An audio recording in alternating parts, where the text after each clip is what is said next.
What up, y'all? Dr. Evil Genius here. Captain Paul here as well. What's up, Evil? Man, we had, way back in the day, we had the whole great home run race. Remember that? We had Oh, Mark Sosa, McGuire, Sammy Sosa. They were right? just hitting bombs, and Barry Bonds after the fact, just Yeah, looking jacked, ripping home runs. yeah, hell yeah. You had, the dark skinned guy going against the light skinned guy, and now they're both light skinned. um, uh, Shout out to Sammy Sosa. Yeah, Um, I'm fucking finished. yeah, I mean, we thought that like when they started testing for the roids and all that stuff, that we really would not get any like real, oh my god, look how many home runs. As a when they juiced the baseballs and like what was that 2018, 2019, Yeah, you started having more players hit 30 home runs, so 30 to 40. yeah. Or the guys that were hitting 10 were now hitting 23, 25, All right? right. But we didn't really think that we were going to have like any records being threatened. Now enter Aaron Judge. Aaron Judge of the New York Yankees was a bit of a late bloomer, age 30, going into free agency. And we've known this for a long time as sports fans. Beware of the player who is coming into a walk year. And that was Aaron Judge. Now, Aaron Judge threatened for the Triple Crown. How many home runs did he hit? He had 62 home runs. He batted 311, and he had 139 runs and 131 RBIs. Like he killed it. Monstrous. And the thing is, the Yankees don't make the playoffs if not for his play in the second half of the season. Like they were threatening to break regular season win records. Well, and then everybody except Judge stopped hitting. Well, the thing is, it's crazy, right? Is his second year he hit 52 dingers, and then he kind of had some injury issues. He played 112, 102 games and only 20 games where he hit like 27 home runs, 9 home runs. The year before, last year he hit 39 dingers in 140 games, and then this year he just saw a power surge. He's a big boy. He's like 6'7", right? Yeah, he's 6'7", 282 pounds. So he's got a lot of power behind his swing, but phenomenal. It's LeBron James like. His stature is LeBron James like, right? And so I mean, that's all well and good, right? But without him, the Yankees don't make the playoffs after being the first team to 70 wins in the major leagues, which I thought was absolutely insane. I mean, and speaking of like, because, contract year and financials, like a certain financial situation just happened with his last home run ball. Right. Why don't you talk about it, Evil? Yeah. So, we understand that business is business. Like we get it. Yeah. We get it. But it was really interesting to see the kind of people who bought tickets when the Yankees went on the road. This time they went to Texas to play the Rangers. Mm-hmm. And you had certain types of people that are in a certain type of tax bracket that bought certain seats so that they could have a chance to catch what I'm going to call the real home run record, which would be number 62. Okay?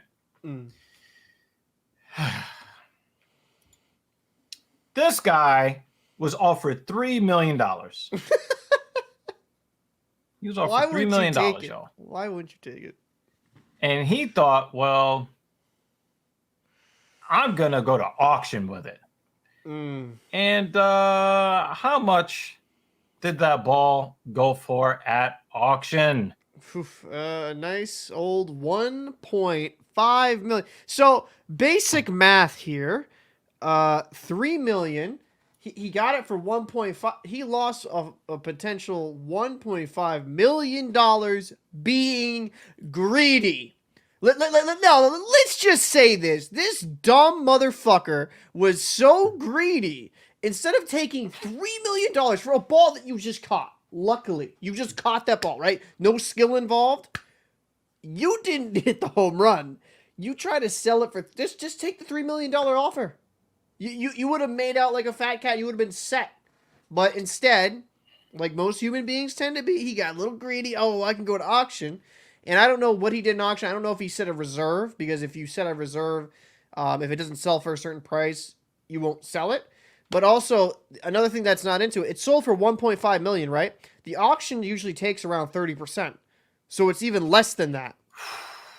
And that's the thing where people don't talk about is I'd like to know what the auction house takes. So he maybe made $1 million. And listen, I'm not knocking it. That's good. You made some money off of it. But he lost over probably around $2 million from being greedy. Because that's another thing that they didn't account for.